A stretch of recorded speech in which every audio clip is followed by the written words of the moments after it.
बिस्मिल्लाहिर्रहमानिर्रहीम। अस्सलाम वालेकुम। उम्मीद है आप सब खैरियत से होंगे। आज के इस व्लॉग में हम जो नए टैक्सेस का एक इतलाक़ होने जा रहा है, जिसको फिल फॉर इम्प्लीमेंट भी कर दिया गया है, उस टैक्स के हवाले से थोड़ा सा पहले मैं डिस्कस करता हूँ। क्योंकि DHA मुल्तान के अगर हम देखें कि पिछले 1-1.5 साल से जो कीमतें हैं वो डे बाय डे या हर महीने के बाद देखें तो बहुत नीचे आती जा रही हैं। और इस वक्त भी अगर कीमतें हम देखें तो बहुत कम तरीन सतह पे पहुंच चुकी हैं, लेकिन अभी भी ये कीमतें कम होने का जो सिलसिला है वो रुका नहीं है, वो नहीं थमा। और अभी कीमतें अगर हम एक तरफ कहें कि रुकने के कोई चांसेस नहीं है, तो दूसरी तरफ नित नए कोई ना कोई टैक्सेस लगाए जा रहे हैं या जो मौजूदा टैक्सेस हैं उनमें इजाफ़ा किया जा रहा है। एक तो नए टैक्सेस लगा दिए गए हैं, वो आपको बाद में बताता हूँ। जो मौजूदा थे उनमें भी इजाफ़ा किया गया है।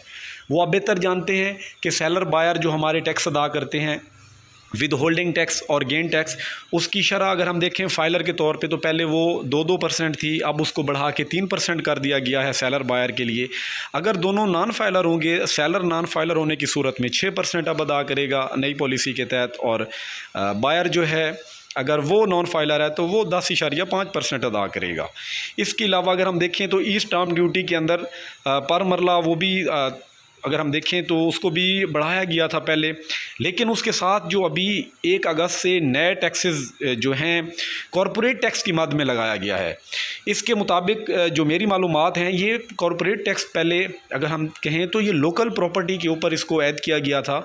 ये DHA में इसका इतलाक़ नहीं हो रहा था, तो अब DHA के अंदर भी इसका इतलाक़ कर दिया गया है। तो ये आपने बैंक ऑफ पंजाब में भी यही आपने वाउचर पे करना होगा, और जितना आपका बैंक ऑफ पंजाब का पहले आप वाउचर पे करते थे ई स्टैम्प ड्यूटी की मद में, उतना ही आपका ये वाउचर जाके बनेगा तकरीबन जो कॉरपोरेट टैक्स की मद में। तो अब से आप यूँ समझें कि आप जो स्टैम्प ड्यूटी पहले 1% अदा कर रहे थे, वो आपकी दर हकीकत अब आपकी 2% हो जाएगी। तो मतलब इसमें रिलीफ नाम की कोई सूरत हाल हमें देखने को नहीं मिल रही। जहां महंगाई का अगर हम देखें तो सिलसिला वो भी नहीं रुकने को आ रहा, वो भी day by day inflation rate भी इंक्रीज़ हो रहा है।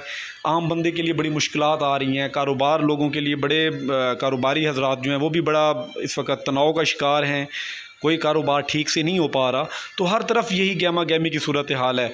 और अभी अगर हम देखें 1 अगस्त को पेट्रोल और डीज़ल को भी बढ़ा दिया गया है। तो ये सारी सूरत हाल अगर हम देखें तो IMF की शराइत या IMF से जो हम एक कर्ज़ लेना चाह रहे हैं उसकी जैसे ही वो मामला चलते आ रहे हैं उसके साथ साथ ये सारी चीज़ें होती जा रही हैं। तो अभी हो सकता है आने वाले दिनों में मज़ीद कोई नया टैक्स या इन टैक्सेस में मज़ीद ये कोई सूरत हाल और किसी भी किस्म की नई सामने देखने को हमारे वो आ सकती है। तो ये सिलसिला अभी रुकना नहीं है। तो ओवरऑल अगर हम देखें तो कीमतों का जो एक डिक्लाइन है वो चलता आ रहा है पिछले काफ़ी टाइम से, और ये आगे जहाँ तक हमें लग रहा है अनफॉर्चुनेटली कि मज़ीद हमें ये 6 माह या 8 माह इसको फेस करना पड़ेगा जब तक हमारी नई हुकूमत नहीं आती। अब दूसरी तरफ हम कीमतों की बात करते हैं, तो कीमतें जहाँ आपको पता है कम हो रही हैं, तो उन कीमतों का थोड़ा सा मैं ओवरव्यू आपको दूंगा। 5 मरला की इस वक्त अगर आप ब्रैकेट देखें, PTV के जो एवरेज ब्रैकेट है वो आपको 24 या 23 लाख से ऑनवर्ड आपको मिलता है प्लॉट 35 से 37 लाख तक। इस ब्रैकेट के अंदर आपको तीनों सेक्टर्स के अंदर कोई भी प्लॉट कहीं पे भी मिल सकता है।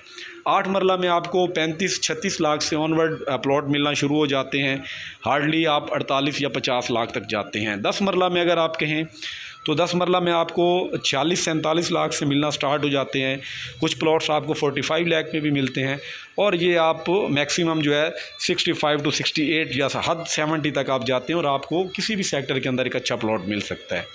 और एक कनाल की अगर हम एवरेज बात करें तो इस वक्त जो कम से कम एक कनाल की कीमत है वो 50 से 51 लाख है, और आप मैक्सिमम आपको तकरीबन 1.5 करोड़ या 1.25 करोड़ तक आपको रेजिडेंशियल प्लॉट मिल जाता है।